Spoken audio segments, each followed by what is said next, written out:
Hey guys, what is up? Welcome to Go Get It Podcast, episode 16. And today I am honored to have Stan the Rhino Efferding on my podcast. Professional bodybuilder, professional powerlifter, registered dietitian, coach of literally the strongest man in the world for nutrition as well. So we're going to dive into some really great topics today. So Stan, why don't you go ahead, just introduce yourself for the people that might not know you, which is probably unlikely, but why don't you go ahead? Thanks, brother. Not a registered dietitian. I'm a science grad at the University of Oregon. I studied exercise science, but my co-author, Damon McCune, is an RDN PhD, and we've worked hard to make sure that we're science-based, so we'll try and stay on topic today that way. But I'm just, a lifetime athlete that was a 140-pound kid that wanted to get big, picked up a Muscle and Fitness magazine, and like millions of kids all over the world, I just wanted to be more muscular, wanted to be jacked and big and strong. And we didn't have that information back then that we have now. There was no internet and just not very many resources. I used to sit up in the science library till midnight scrolling through microfiche, and most of your audience probably won't even know what that is, but it's kind of back to 8-track tapes, which probably before much of your time also. But and so I made a lot of mistakes along the way, and now what I do mostly with the vertical diet and the athletes that I work with is just to try and help them, make progress better and not make the same mistakes and fix some things that might be impeding performance. So that's kind of what brings me to where I'm at today, just full time out there trying to get my message out and help not just athletes, but normal folks, dad bods and soccer moms change their lives, improve their health, body composition, sleep, all of those things. Mm-hmm. Absolutely. Absolutely. And before we get right into the topic, so I kind of want to know a little bit of background. So you said that you were a 140-pound kid and you kind of just wanted to get bigger and you saw these magazines. So can you go a little bit more in depth with your story about how you kind of started getting into lifting? That's all right. Yeah. I was a freshman in college. I was 18 years old. I weighed 140 pounds. I was a soccer player. I just wanted to get bigger. So I started lifting weights, and I thought that, you got bigger by lifting weights. And it wasn't for, a while that I didn't learn that really you grow outside the gym. The eating and the sleeping is the most important component. And so I just at one point was able to flip the script. I started training a little less, a little more, a little smarter. And then I started eating more and sleeping more. And that's really been my biggest discipline over the years. I always tell everybody my success in powerlifting and bodybuilding is not about what I did in the gym. It's what I did outside the gym. And I was extremely disciplined. Everybody who's ever known me for 3 decades knows that I was always in bed by 10 o'clock. My chariot turned into a pumpkin at 10 p.m. and I had to be down. And they also know that I carried meals everywhere I went, from college in my my backpack to work to, everything everywhere I go. I've always had meals in tote to try and grow, because I was a hard gainer, a very hard gainer. I never packed on 30 pounds in a year. I was lucky to get 10. It took me over 10 years to put on a significant amount of mass to where I could start powerlifting. So, nowadays I'm just trying to help expedite that process for people and, minimize a lot of the mistakes that folks make. Mm-hmm. And when you first started lifting, was it more of a form of powerlifting, or would you say bodybuilding? Because I know you're a hybrid athlete, but I'm just wondering which one was your first, and then when did you transition into the other? I did primarily believe that the heavier I lifted, the bigger I would get. And I didn't discover for many, many years that, in fact, that was probably not the best way to get big. And now we have the science to support that the hypertrophy ranges, the big heavy singles and doubles and triples don't lend very well to hypertrophy. I know you can grow, you get the same hypertrophy benefit from sets of 6 with a heavy load, say 85%, as you do from sets of 8 to 12 with a 70% load, as you do from sets of 20 with a 50% load. We get equivalent hypertrophy outcomes. But what we see in the research is that there's a lot more fatigue in the 6-rep heavies and the 20-rep. And those people tend to drop out a little quicker from the studies. And so there really is an optimal range in the 8 to 12 rep range. Maybe incorporate a couple of heavies, maybe incorporate finishing with a 20 rep set. But ideally, the bulk of your work should be in that 8 to 12 range with about 70% of your 1 rep max, and train everything twice a week, train within a rep or 2 of failure, be consistent and stay healthy and injury free, and just keep compounding the gains over the years. But you always have to have some sort of progression designed into your program to where you're lifting an extra set, a couple extra reps, a few extra pounds, one or more of those controllable progressions over the course of many months. And then when you plateau, you got to kind of switch things up, find a new lead exercise, maybe switch to a strength block, but be really careful with fatigue and make sure that you're recovering from workouts, because that can definitely impair performance and cause injuries and illness and all those kinds of things. Mm-hmm. And are you a fan of the way, because I know you and Michael Hearn are good friends, correct? Yes. Yeah, and I'm just wondering, so he has the training method of, training heavy in the beginning and then going to bodybuilding movements. And you said like you said the more optimal range is honestly 8 to 12 with about 70% rep work. So would you agree with incorporating heavier movements in the beginning, like more of your power movements, and then going to the hypertrophy stuff? Or are you just saying stick to 70% of your max throughout the exercises for optimal recovery? Yeah, I might have sped through that, but I'd say keep the bulk of your reps in the 8 to 12 rep range with the 70% load. And then maybe one of your 2 workouts a week, you'll throw in 2 top sets of 5. And on the other workout, you'll throw in a couple of finishing sets of 20 reps. So yeah, I do like to touch some heavy stuff every now and then, a 3 to 5 rep range, but not as often, maybe once a week. And not the bulk of the volume that I create in the workout. Mm-hmm. Okay, I got you. And now let's dive into it. So I want to know, when did you create the vertical diet, and what makes it different from compared to these other diets coming out these days? Because there's a new one every week. So Yeah, what makes yours different? Well, I've been using this same diet plan with my athletes and clients for over 10 years. It's kind of the culmination of everything I've learned from 30 years of competing, college, coaching, being coached, collaborating with other athletes and mentors and professionals and industry doctors and PhDs. And what I did is I just started writing down every single thing that I thought was important for me and for my athletes to know when they start a program. So it became, really comprehensive over time. It's not just diet. I included information on optimizing sleep, on hydration, on, of course, nutrition, digestion, blood testing. We try and get blood tests on our clients.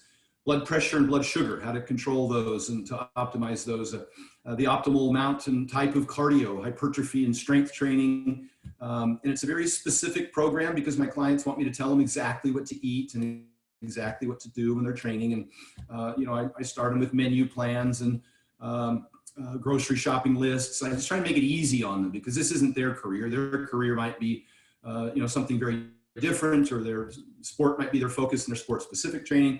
And they just need me to take care of that for them. So I've used this for about 10 years with my clients. About 3 years ago, I branded it. Instead of it just being Stan Efferding's program, I branded it as the Vertical Diet, where I built a foundation of highly micronutrient dense, highly bioavailable, easy to digest foods. And I've said you can't put a 3-bedroom house on a 2-bedroom foundation. So I create a very healthy foundation of food so that you can, whether you're a 400-pound person or whether you're a CrossFitter that's training twice a day, or a UFC fighter, or somebody like that, that you can support the kind of workload necessary. And then you got to fuel that, of course, with extra calories just for the workload itself or to maintain the mass. So I've been adding to it over the course of the many years. I started out as a Vertical Diet 1.0 and then 2.0 as I got feedback from clients as to more information that they wanted or needed, or questions that they asked that weren't answered.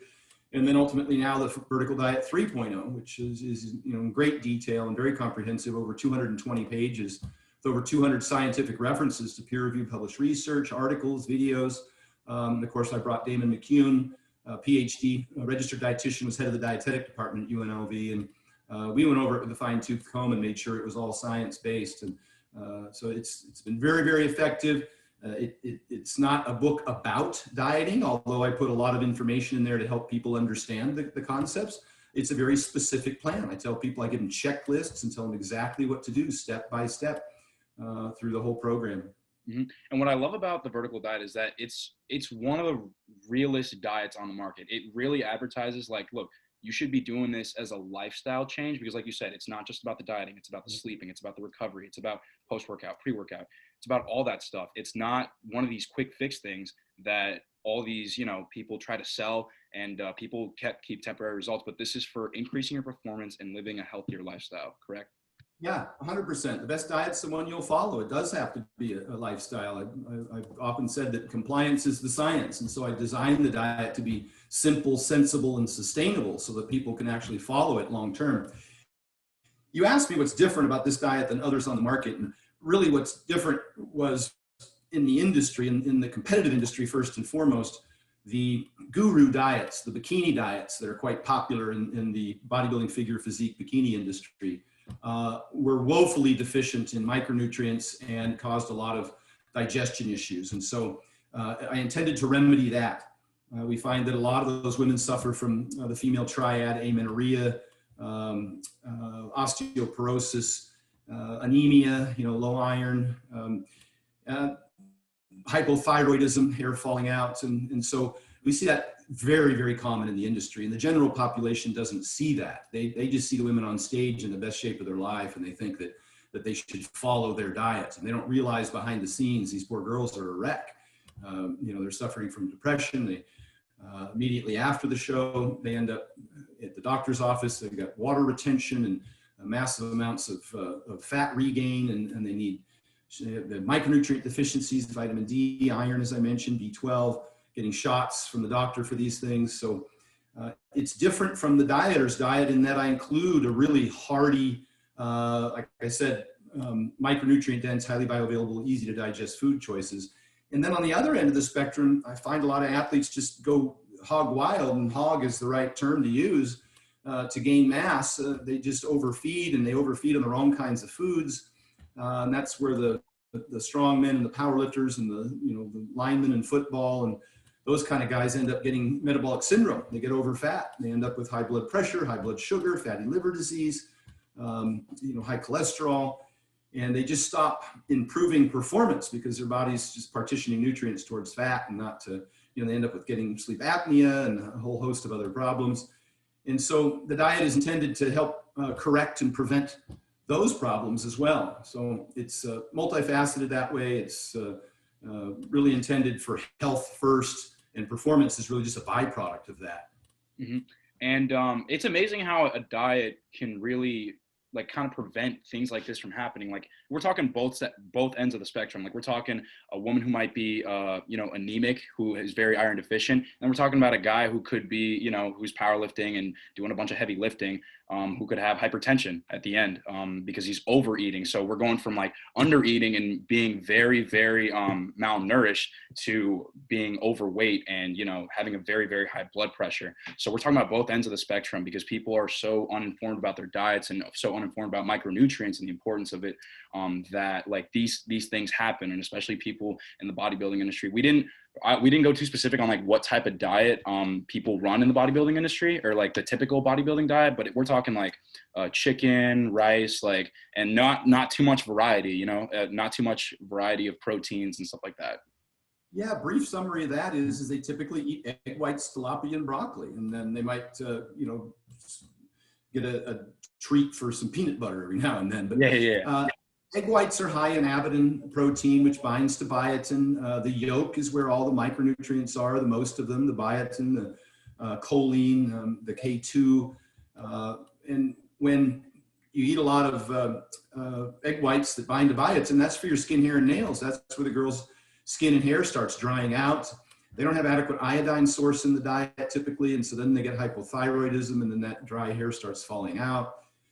They're eating a lot of chicken, and we know that beef is at least 6 times higher in iron and 9 times higher in zinc and 12 times higher in B12, and in addition to choline and carnitine and just a host of so many other micronutrients that are so valuable.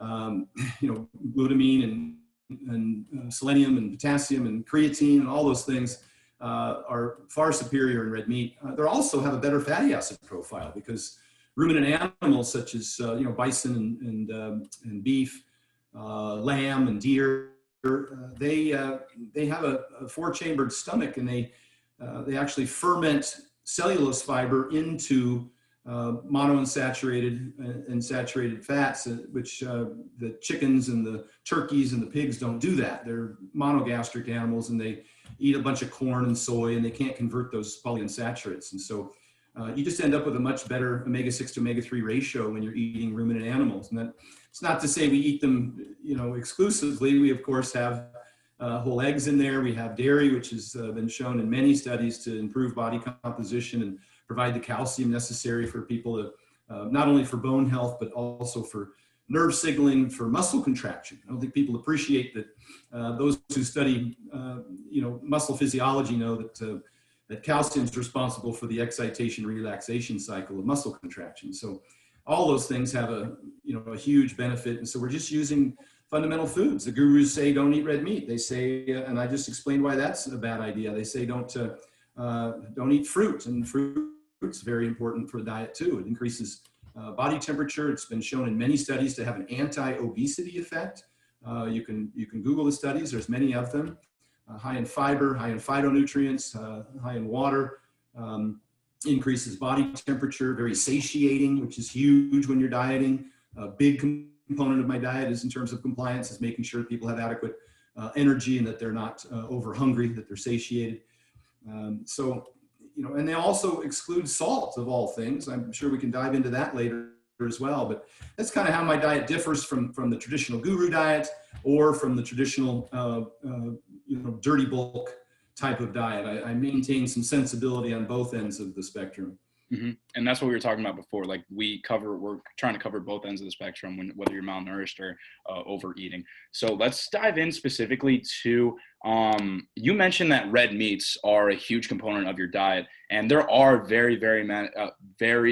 a lot of added benefits to adding it into your diet as opposed to, just like dry chicken, tilapia, stuff that isn't as nutrient dense. So why don't we go over why specifically red meat is such a good source of nutrients and why people should be incorporating it into their diet? Yeah, I think I just ran through some of those pretty fast. Again, 6 times higher in iron and 9 times higher in zinc and about 12 times higher in B12. And the ruminant animals just give you a better fatty acid profile.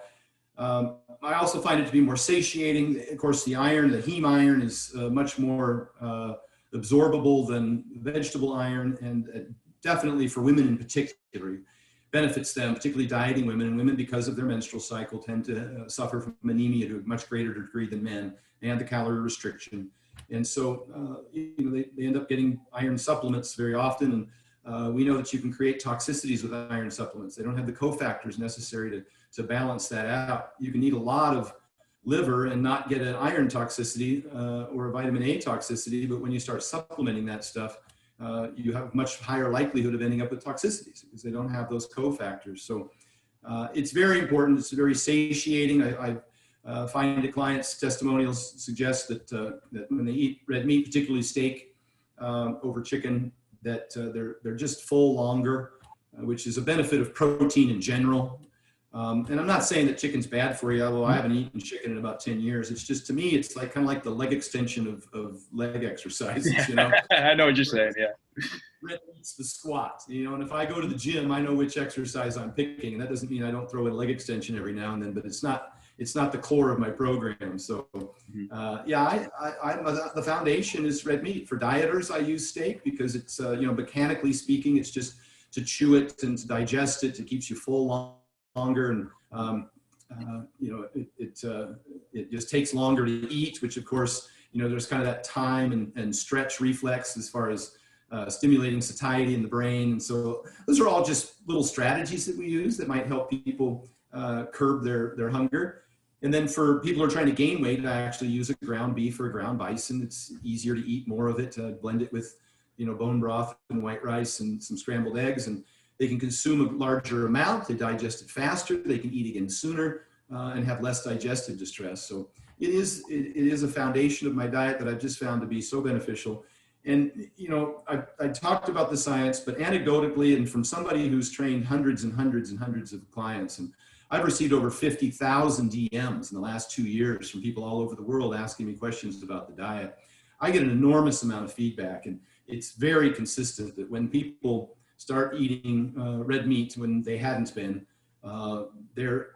They just perform better. They feel better. They feel stronger. Their body composition improves. I just get so much great feedback from it that they're shocked that they excluded it for so long based on those prevailing wisdoms or myths in the industry. Absolutely. And if we take a look at a diet that might like not even include meats into their food groups, such as the vegan diet, there are studies that show that you are going to be vitamin B12 deficient when you hop on a vegan diet. But when you have red meat in your diet, you don't have to worry about that. And then when if you're in a vegan diet, you have to supplement it. And like you said, there's a bigger chance of toxicity in your diet if you do have that B12 as a supplement, or really any other supplement for that case, like iron and the other micronutrients that you were going over beforehand. Yeah, vegan diets are tough. And I do understand that people have some ethical concerns with respect to meat consumption. Mm-hmm. I have a chapter in the diet on veganism and on vegetarian. I have recommendations for them, supplemental and in addition to ways to help with digestion, because those are often difficult. I've trained vegetarian and vegan competitors, including for competition, for figure physique and bikini. And so, I'm not opposed to it. I think that the best diet's the one you'll follow. And if that includes your ethical position, then I'm going to try and accommodate somebody and optimize their choices as best I can. The vegetarian diet's pretty easy, especially if they're lacto-ovo and they can handle some dairy and some eggs, and especially if they'll allow some fish in their diet, which some do, the pescatarians. So those are easy. Those are perfectly reasonable protein sources. They're affordable and very high quality. So they don't have to have red meat in order to be successful as a vegetarian. The vegan diets are more difficult, and primarily because they do need to eat more protein, because it's a less quality of protein, less absorbable, probably 30% more protein. And a lot of the protein is associated with more calories if you look at a protein per calorie measurement. And so that can be difficult for dieters in particular. And there are some micronutrients that are really difficult to get. And so I make a bunch of suggestions in the book about vegetarian supplementation, things like digestion in terms of whether or not they need HCl pepsin, or supplements like, say, a soy protein or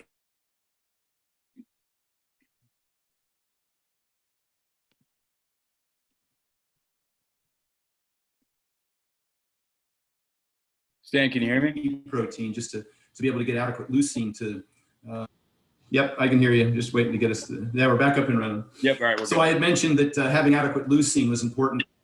Yep, I mentioned having adequate leucine was important for muscle protein synthesis, and so sometimes you do need a soy or a pea protein supplement, which can provide that for you, and also fewer additional carbohydrate calories, which is important for dieters, and not because carbohydrates are bad, but because calories are pretty important when you're trying to lose weight and need to maintain a deficit. And protein is probably the most important macronutrient to maximize in terms of satiation and lean body mass retention. And so you got to be careful what automatically comes with it when you're trying to get an adequate amount of some of the most important macronutrients. So. Mm-hmm. And now that we're on the topic of protein, so what would you recommend to someone trying to lose weight? Because at least how I approach it sometimes with my clients is I decrease the amount of protein if they are in a mass gaining phase, and I increase the amount of protein as they're cutting. So I just want to know, what are your thoughts on that? And also, how much protein should someone be eating in general? Because there's a lot of different numbers thrown out there. RDA has something completely different as opposed to what bodybuilders and powerlifters recommend. So what's your sweet spot, you think, for protein amount? Yeah, I think the RDA has been shown by many, many researchers. Brad Schoenfeld in particularly is leading that drive to be insufficient. I think that you need about, let's just say about 0.8 grams per pound is a good baseline to retain lean body mass in a calorie deficit. And so I kind of start with a gram a pound and see if they can get there. Mm-hmm. And maybe even 1.2 grams per pound of body weight if they're already reasonably lean and they exercise regularly. And because there's really no downside to getting a little more.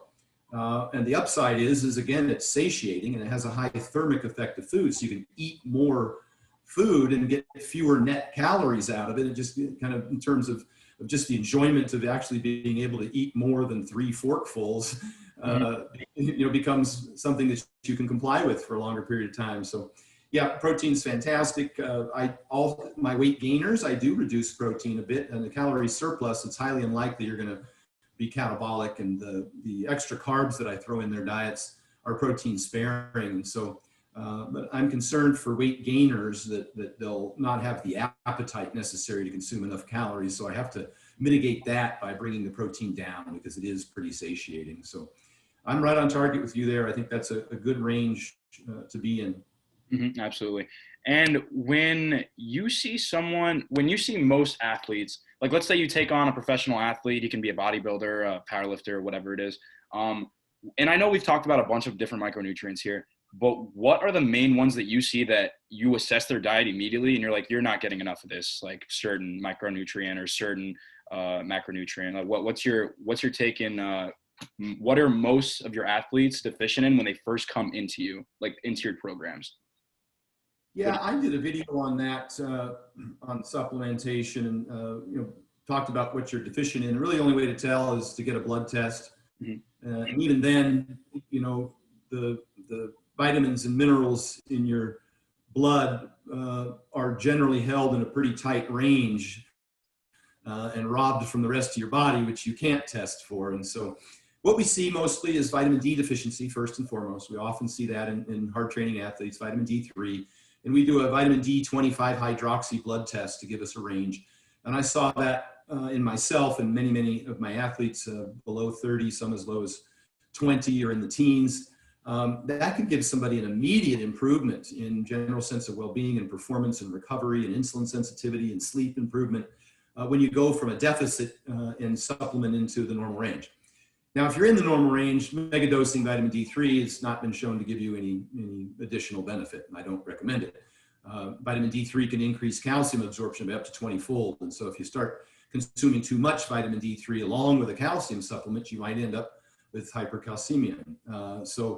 We're cautious about making sure that we're looking for optimal ranges and not megadosing. We saw, Linus Pauling era tried to megadose antioxidants, vitamin A's and vitamin E's, et cetera, and they ended up with toxicities and adverse effects. So the other one is magnesium. Really hard to get adequate magnesium. I see deficiencies in that. And magnesium is important for vitamin D3 absorption. So those kind of work hand in hand. We often see this with a lot of vitamin deficiencies is they deficient one, you're usually deficient in two because they work together closely. Like I mentioned with respect to calcium and vitamin D3. So we supplement both of those. Generally about 4,000 IUs a day, vitamin D3. I'd like to get a blood test to see if that's an adequate amount. And then about 4,000 IUs of vitamin D3, and then 400 milligrams of magnesium. I'm picky about making sure that those are taken with meals and so that they're absorbed better, especially vitamin D3 because it's fat soluble. We take the vitamin D3 daily because the studies that show larger doses weekly don't show as good of a benefit. Then, of course, we've also seen recently in terms of COVID, the benefits to upper respiratory tract infections. So it seems like D3 is the darling of the media right now. Mm-hmm. And magnesium helps with sleep, so we take that with dinner. And that's supposed to help with sleep, also helps with vasodilation and blood pressure. So those are all benefits. And that might take us right into a conversation about salt if we're headed there. Because we are going to get right on the Okay, I'll leave it to you. But I was just wondering, so we're talking vitamin D deficiency and magnesium deficiency are a big thing that you see, especially in your athletes. So what are foods that you implement and almost not maybe not immediately, but fairly quickly they get rid of these deficiencies? Because I know you said you supplement it as well, but what are some foods that can lead them in the right direction to getting these specific nutrients in their diets? It's hard to get from food. That's why we supplement them. Mm-hmm. And the foods that are highest in magnesium are also highest in the anti-nutrients that bind to magnesium. Things like spinach and almonds and things like that. They have phytonutrients that bind to magnesium. So we just find it difficult. And vitamin D3 is really kind of a hormone, not a vitamin. So it's not very prevalent in a lot of foods. I think maybe some liver, like fish, cod liver is probably one of the best ways to get it, but that would probably be a supplement as well. fatty fish like salmon, and of course some dairy, but even at that, it's usually supplemented in the dairy. It's fortified. So really hard to get from food. I almost always end up recommending a supplement for vitamin D3, particularly if the blood test warrants it. Mm-hmm, absolutely. All right, now we'll get to your favorite topic that you were eager to get to. We'll get to sodium intake. So just a few words on sodium beforehand. So as a nutrition student, I see that it is very, very iffy on sodium intake, because they really do associate higher sodium intakes with stuff like hypertension, hypothyroidism, all this stuff. So I'm very curious to hear what your intake is, because I know you preach higher sodium intake for athletes specifically. So I kind of want to know where this perspective is coming from, and just what research has been done to show that higher sodium intake does lead to increased performance and healthier lifestyle. Yeah, well, it's two different things, but we'll talk about both of them. The International Society of Sports Nutrition and the National Strength and Conditioning Association both recommend putting sodium with your fluid intake for performance. My recommendations are consistent with theirs: 500 milligrams of sodium before and after training. That's a quarter teaspoon of salt. And we see that it improves performance, it improves stamina and endurance, or improves recovery, increases blood volume. It's just so that bout of exercise, you end up not getting tired as fast. It helps with regulating your body temperature, your sweat response, all of that. And it's individualistic. I mean, I work with Lane Johnson, and he's the Heat Institute, which is run by Dr. Sandra Godick, who's a PhD in thermoregulation and hydration. They do all the sweat testing on the Philadelphia Eagles, and Lane's sweat test showed he sweated out 5 grams of sodium an hour. It's an extraordinary amount. That's 12 grams of salt every hour that he's training. And so obviously he needs more than the average person. Also, with respect to average people, a lot of people go on diets and they end up eliminating fast food and packaged food, which is a good thing. But that's where all their salt was. And so now they end up eating foods that without adding salt to their foods, they end up not getting adequate sodium in many cases, and then they start to get tired and hungry. It does have a significant effect on cravings and on energy. And so, I recommend salting foods to taste, as does Dr. Sandra Godick and Dr. D. Nicolantonio, author of The Salt Fix, just because your tongue will tell you whether or not you need more or less. It's a negative feedback loop. It's not like sugar. You just keep pouring more and more on. So that's kind of our recommendation: salt meals to taste, and then get 500 milligrams of sodium before and after training. And we find that people feel a lot better. Plus, salt is sodium chloride, hydrochloric acid. It benefits digestion as well. I found a lot of people who've had digestion problems start adding a little bit of salt, and all of a sudden they don't have as much gas and bloating because their hydrochloric acid improves, which helps with digestion and breakdown of proteins and absorption of minerals and nutrients. So we see a big benefit there. On to the research. We'll talk about why the concern. There is a small percentage of the population that are hypertensive. They have a predisposition for high blood pressure, or what we might call salt sensitive. When they start consuming salt, they get an increase in blood pressure. You usually don't see that increase in blood pressure until they exceed about 6 or 7 grams of sodium a day. The safe range by most research, the largest study is the PURE study run by Dr. Salam Yousef, the head of the World Heart Federation. He's a cardiologist out of Canada. And the PURE study is the largest and most recent study that did the most comprehensive measurements of sodium intake and excretion. They actually did urinary excretion analysis, so it was more than just epidemiology. Over 130,000 people in 22 countries. And they kind of found a range in there between about 3 and 6 grams of consumption daily. That was what they referred to as the safe range in terms of health outcomes and measurement of all-cause mortality. Salt-sensitive people, and they divided this up into 2 groups: those who did have an increase in blood pressure and those who did not. And they identified the hypertensive people as salt-sensitive, and that was a small percentage of the population. I can't remember, it was 8 to 12%. When they got in excess of 6 grams of sodium a day, they had an increase in blood pressure. What they also found is when they included adequate potassium in their diet, the increase went away. We also saw in that same study that sodium intake below 3 grams a day increased all-cause mortality at a much greater rate than the excessive sodium intake on hypertensives. So below 3 grams of sodium a day. This was confirmed by a Cochrane meta-analysis that was a Cochrane review that went over, I think they did 23 studies and took a good deep dive into the same thing. And even with hypertensive, when you get below 3 grams of sodium a day, there is the paradox, I guess you would call it from my explanation, and that's the DASH diet. When people go on the DASH diet, they've seen a reduction in cardiovascular disease from a reduction in sodium intake. But what they don't tell you is that it's because they increased fruits and vegetables, which increased potassium, magnesium, and calcium intake. So the benefit was from that, the hypertension benefit.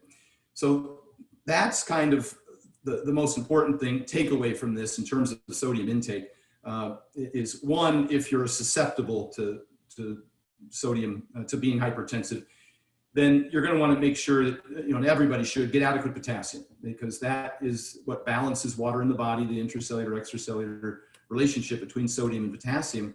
I've often found that when I just increase people's potassium, their edema starts to go away, their ankle water retention that they might get around their ankles, etc. The kind of some of the bloating in the face. I see that even in my big athletes. When I start getting enough potassium in them, the bloating starts going away. The water retention in their head starts to improve. So there's some more great stuff I put in my book. All of this information I'm talking about, I link in my book, the studies, the videos, the articles. Dr. Aaron Carroll is the Dean of Research at Indiana, and he has a YouTube site called Healthcare Triage. And they did a deep dive into this and talked to Dr. Clyde Yancey, who's the professor of cardiology at the Northwestern School of Medicine.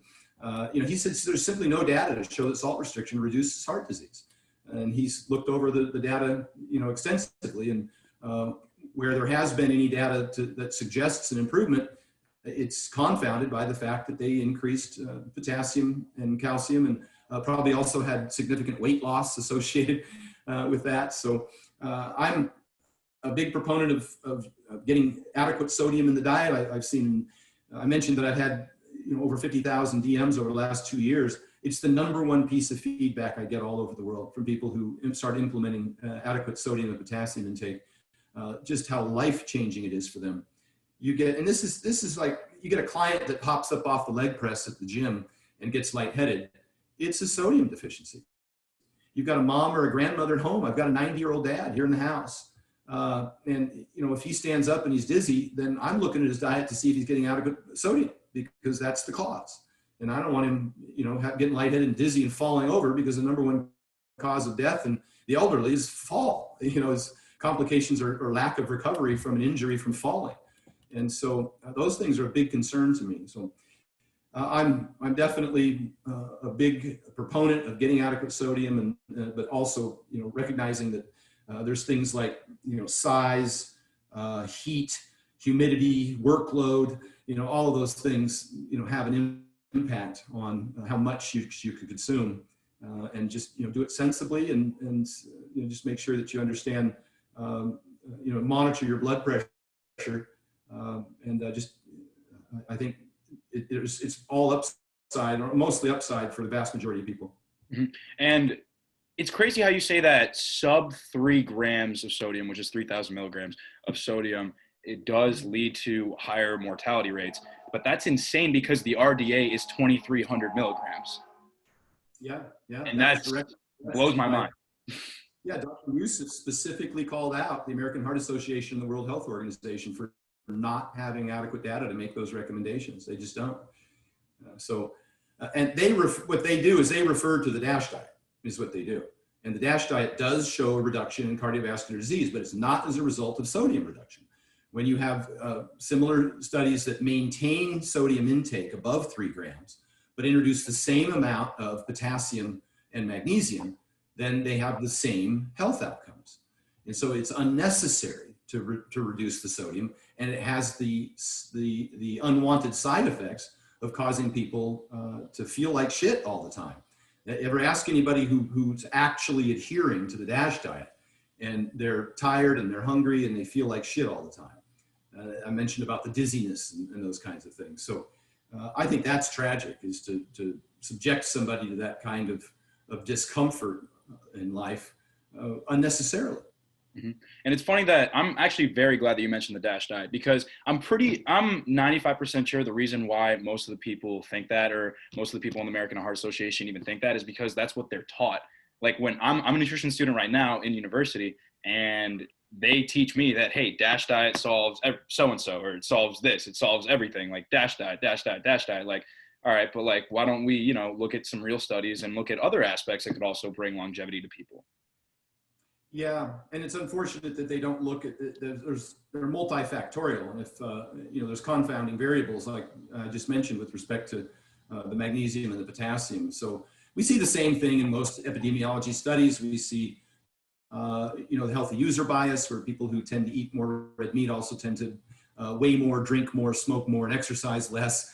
And the people who eat less red meat and eat more vegetables also tend to weigh less, smoke less, drink less, and exercise more. So it's hard to tease out those variables and look at foods individually and even more so the micronutrient content. When you dig into those diets and put a chronometer to them, you start to see the things that are really different and might be having the actual effect. Mm-hmm, mm-hmm. And you mentioned that, so you said pre-workout and post-workout, we're talking 500 milligrams of sodium. And what else would you put along with your pre-workout stacks and post-workout stacks? I'm not talking just like supplements, but I'm talking, like what is a healthy amount to consume before you even go into the gym? Are you planning on going to the gym soon? And then what should you be taking in afterwards? Yeah, there's a lot of talk about this. And again, I'll refer back to the ISSN. Dr. Jose Antonio, the president over there, does a great job. They have position papers at the Journal of the International Society of Sports Nutrition, which you can look at online, that talks about their protein feeding and supplements and meal timing, et cetera. So one of the things they suggest is just to get a good meal a couple hours before training. And that's going to be different for everyone, and it's going to be dependent upon the intensity of the training.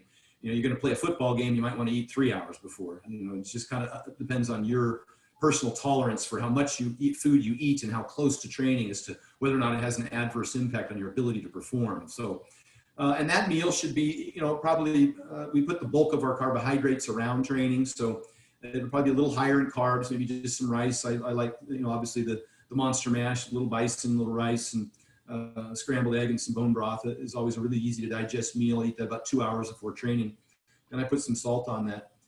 Now, they have studied whether or not taking carbs right before a workout helps improve performance, and it doesn't seem to have much benefit. There is some indication for people who do like lengthy activity, an hour and a half or longer, 90 minutes to 2 hours plus, for like ultra marathoners or long distance biking, et cetera, that consuming a blend of carbohydrates and sodium and water about every 20 minutes throughout your training session can enhance your performance and reduce dehydration throughout the training bout. So that could be a benefit, but downing a whole ton of carbs right before training, I mean, if you like to sip on something because it tastes good and it makes you feel good, that's fine. No real signs that there's a scientific benefit.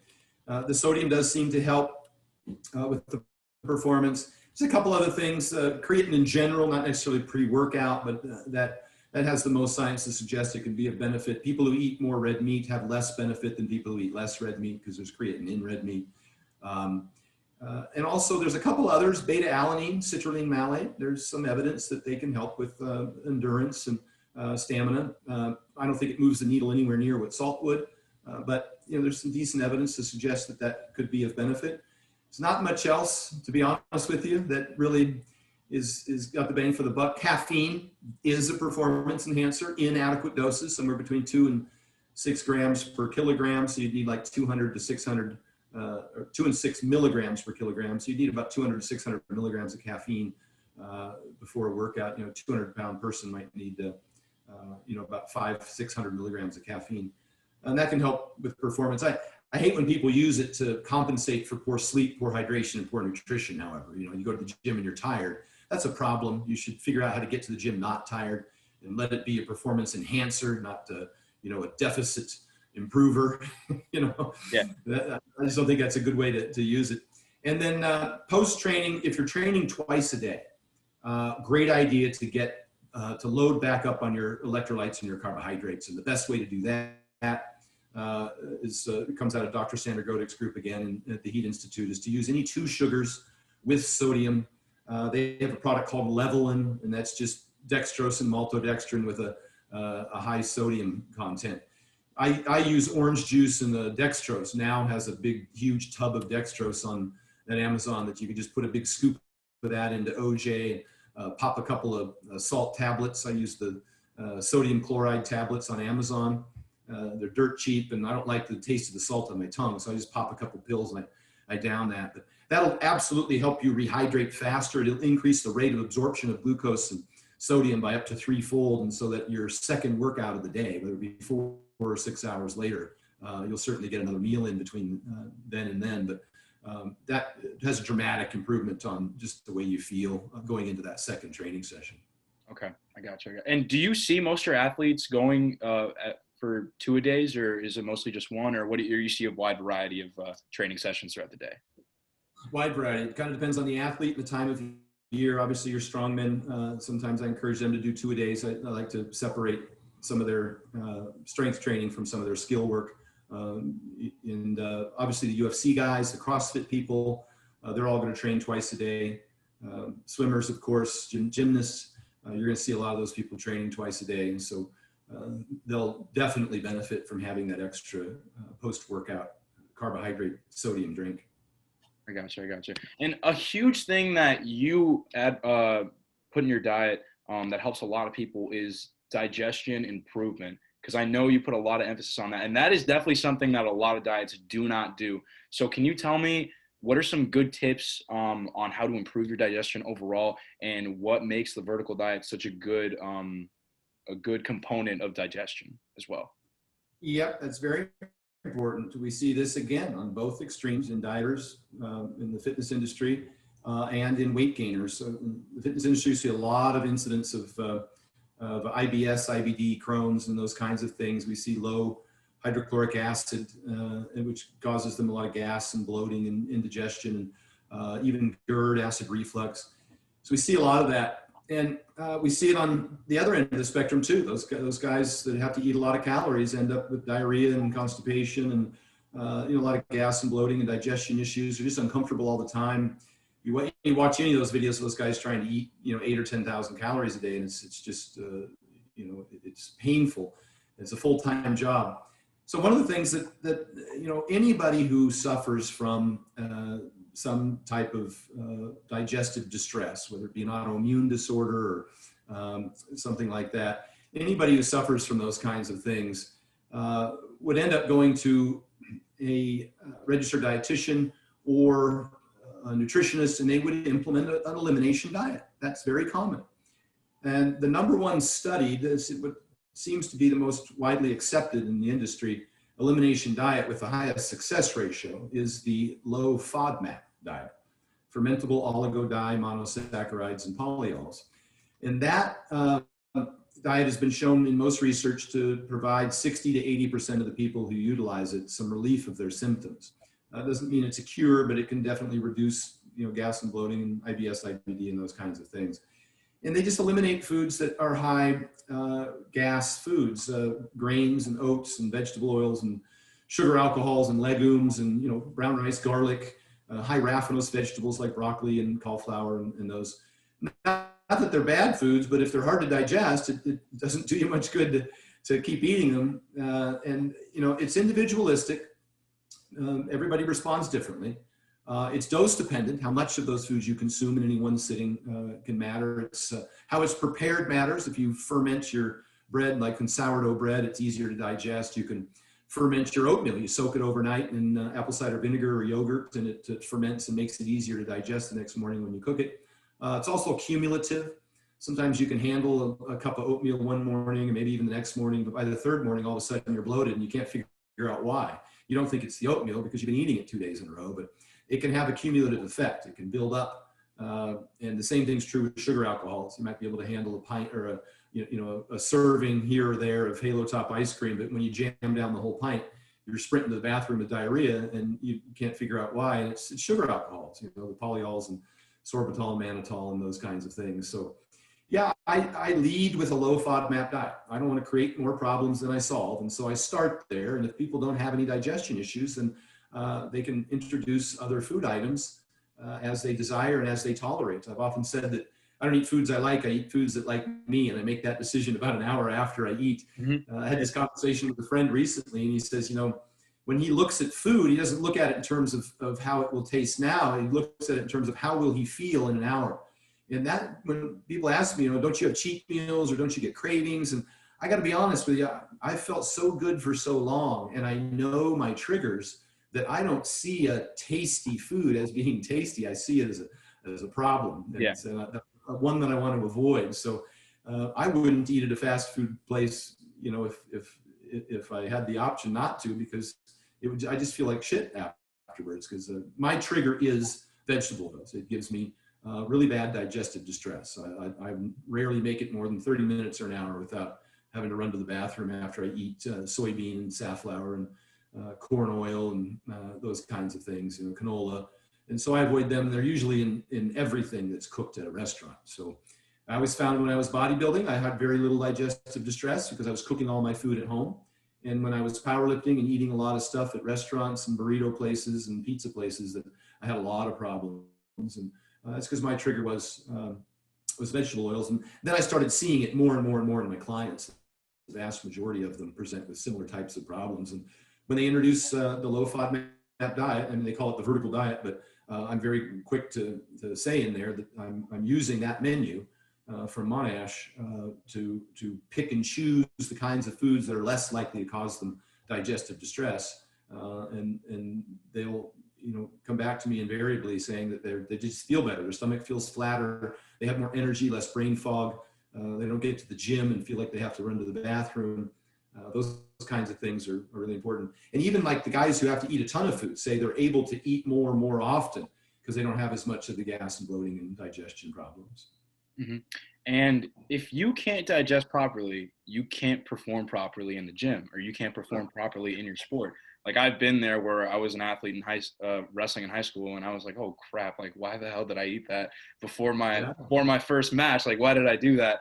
But another big thing that actually a friend of mine told me that you mentioned was walking after eating a meal. Can you tell me about the benefits about walking a little bit after you consume a meal? Yeah, I can't say enough about this, and I know I've said a lot about this, but for those that have heard it and tried it, they know it works. Some huge benefits.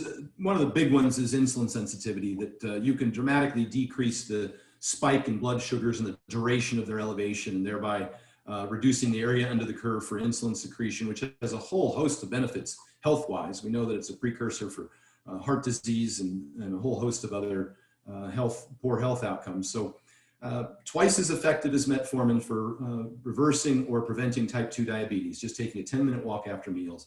Metformin being the #1 prescribed medication in the world for type 2 diabetes. We know that that movement, in particular that movement after meals, is twice as effective for controlling blood sugars. Decreases gas, as just mentioned. A lot of people end up with things like GERD, gastric reflux, so it improves digestion. You take a walk after a meal, and it increases the enzymatic action and the muscular contraction necessary to help digest your food. So that's very beneficial.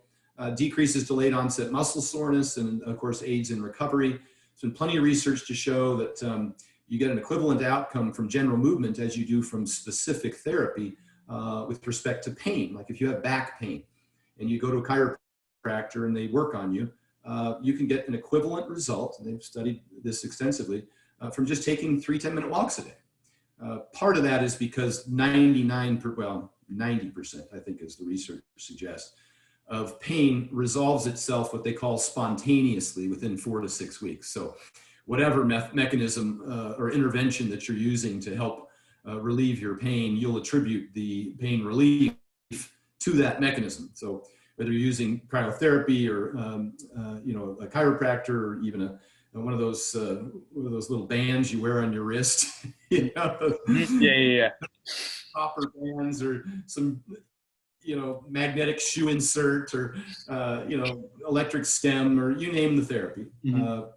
They all have about a 90% recovery rate, because that's exactly the same recovery rate as spontaneously recovering when you do absolutely nothing. So it's hard to have that discussion. That's not to say there can't be some great benefit from going to a therapist, chiropractor, or physical therapist, really, I think their job is to facilitate movement that then allows you to move. Because if you have pain, you're less likely to move, and you need to move to heal. And so I use therapists for, as a way to help me move with less pain. And then I want those individuals to move, and frequency is more important. So the 3 10-minute walks a day is better than one bout of an equivalent bout of activity at the end of the day. We've seen that in all-cause mortality research and general health improvement with sedentary office workers who move around frequently throughout the day. They fare better in terms of general health and decreased all-cause mortality than those who just do an equivalent amount of exercise at the end of the day. So there seems to be an important, the dose, the frequency seems to matter. Mm-hmm. Absolutely, absolutely. And just, I think 2 more questions probably, and then we'll end it off there. But what is one of the biggest things what is one of the biggest aspects of recovery that tends to be ignored that more people should be paying attention to increase their performance in the gym? Yeah, I did a video called The Best Way to Recover from Training, I think, on YouTube, one of my rants. And a couple of huge things. I'm going to start with the monster, with sleep. And people just don't give themselves an adequate time to sleep. Maybe they don't create the right environment. I have a whole section on sleep where I talk about good sleep hygiene: dark room, quiet room, cool room, turning off the blue lights of TVs and the screens an hour or 2 before bed. De-stressing, maybe they call it a stress journal or a worry journal, just kind of writing some things out and on a piece of paper and setting them next to you at nighttime. Waking up in the morning at the same time and getting exposed to sunlight so you can start that circadian clock, and your melatonin can be released sufficiently at night to make you tired and make you go to bed. So those are all huge components. And then the big one is going to be, for a lot of the big guys in particular, is going to be sleep apnea. And wearing a CPAP for that, because that's a monster. People who are snoring and waking up tired are going to suffer from greater degrees of fatigue and increased delayed onset muscle soreness. They get brain fog. It dramatically increases blood pressure. I don't think people appreciate that it can go up by 20 points just from having apnea and holding your breath at night. You get sodium loss, and you got to get up and pee frequently throughout the night because their body's not releasing antidiuretic hormone adequately because they never make it into deep sleep. We see in their blood tests they have higher RBCs and hemoglobin and hematocrit. Your blood gets thicker as a result, which increases your heart attack risk. And these people suffer from depression. Obviously sore throats because they're snoring all night is a big problem. Headaches and much more. We see much more gastric reflux. GERD, we talked about acid reflux, and erectile dysfunction is another big one that happens to these guys when they get apnea. So get a CPAP. I've been saying over and over again. I just rewatched an interview with Mark Bell and Hafthor Bjornsson where he said the same thing. He said that was the biggest change that I made when I worked with him, is I nagged him. And nagged him. And I think I even sent him a CPAP because it's hard to get one. In a lot of the socialized medicine countries, you got to wait a long time. And then when they diagnose you, if you don't have severe apnea, they might not prescribe you a machine because they're expensive. So a lot of the guys that reach out to me from Europe and Australia and Canada and other places, they have a hard time getting machines. Whereas here in the US, you can go on Craigslist and grab a machine. And I think Walmart.com sells the Dream Station. And I link all of this in the program as well. I want people to be able to find these things. And so that's the big one. And then the 3 10-minute walks. I've been doing those religiously. I used to have a recumbent bike in my hotel room when I was training with Mark Bell 12 years ago. And that's how I recovered from workouts. I would spin on that bike. I would do 40 seconds of a pretty fast spin under modest tension with a 20-second rest. I would repeat that 10 times. And I would do that 3 times a day. So it was 10 minutes, 3 times a day, a little HIIT session under tension, pumped a ton of blood into my legs. It was all concentric movement. So I wasn't doing any loading or damage, any eccentric loading. And I had a dramatic improvement in my delayed onset muscle soreness. Hafthor implemented the same thing, put a bike in his garage, started biking after every meal. Also, by biking after the meal, it helps with partitioning of nutrients. So the glucose is pulled in by the muscles in the absence of the need of insulin. So you find that has a dramatic effect on being able to get glucose stored in the muscles faster than if you were just to eat and sit. So those are the huge things for recovery. I would just stop with those 2 and say that's those 2 are king. Mm-hmm. Hafthor must have been biking like 12 times a day. He He ate did like about 12 meals a day. Yeah, he's got his workouts and that. So, but at least 4 times a day he was doing consistently. Okay. Yeah. That's a really good, I've never actually heard that one. So that one's something that I could definitely implement as well. So last thing, and then we'll wrap it up. So would you agree that, because you said the best diet is one that you can stick to. So would you agree that probably consistency overall, if we look at the bigger picture, is probably the most important aspect of any diet, just staying consistent with that diet overall? 100%. And we know this too. We know that 95% of health benefits, reduction in blood pressure, reduction in blood sugar, decrease in cholesterol, are realized simply from weight loss itself, irrespective of the diet. We've seen this in study after study of the McDonald's diet, of the 7-Eleven diet. It almost seems like it doesn't matter what somebody eats as long as they're losing weight, they're actually improving their metabolic health. Mm-hmm. The caveat being is long-term, and whatever that is, 30, 90 days a year, are you creating micronutrient deficiencies, as we discussed with the bikini diet and potentially with the vegan diet? And secondarily, can you comply with a diet like that? Because highly processed foods tend not to be very satiating, and you end up getting hungrier and maybe overeating. So that kind of would transition into the strategies that people use. Like some people will use a keto or an intermittent fast. Those are strategies. I don't see those as really diets unto themselves. Those are diet strategies that may help mitigate hunger and reduce total caloric intake for some people. And so that can be beneficial. So you're 100% right. The best diet's the one you'll follow. And so there's a lot of variation. And I've recommended the carnivore diet to clients who presented with autoimmune disorders or type 2 diabetes. I've certainly had many clients that have done or are doing keto, vegan, as mentioned earlier. I'm not too concerned really about what their preferences are. I try and cover the big rocks, which is going to be calories first and foremost, macros next, protein being the most important of those, maybe a little meal timing for training. And then I'm really focused on satiety and energy.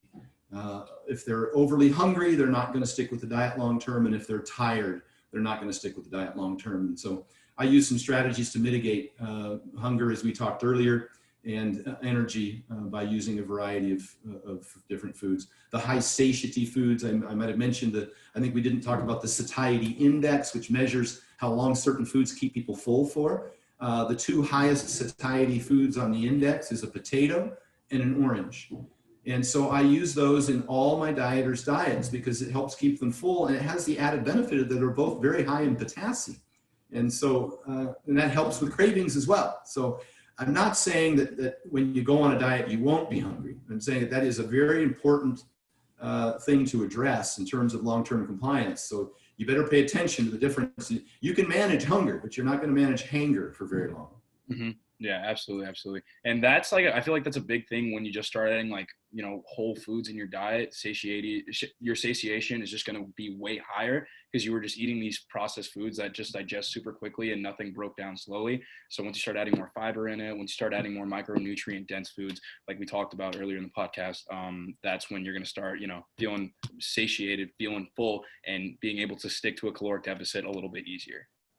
100%. And those are exactly the strategies that I use for dieters, is to increase their protein, to use a steak so they have to chew longer, to use high satiety foods like the potato and the orange, to increase their fiber intake, have them drink more water with the meal and prior to the meal, and then improve their sleep, which is huge for, releasing ghrelin, which is the hormone, the hunger hormone.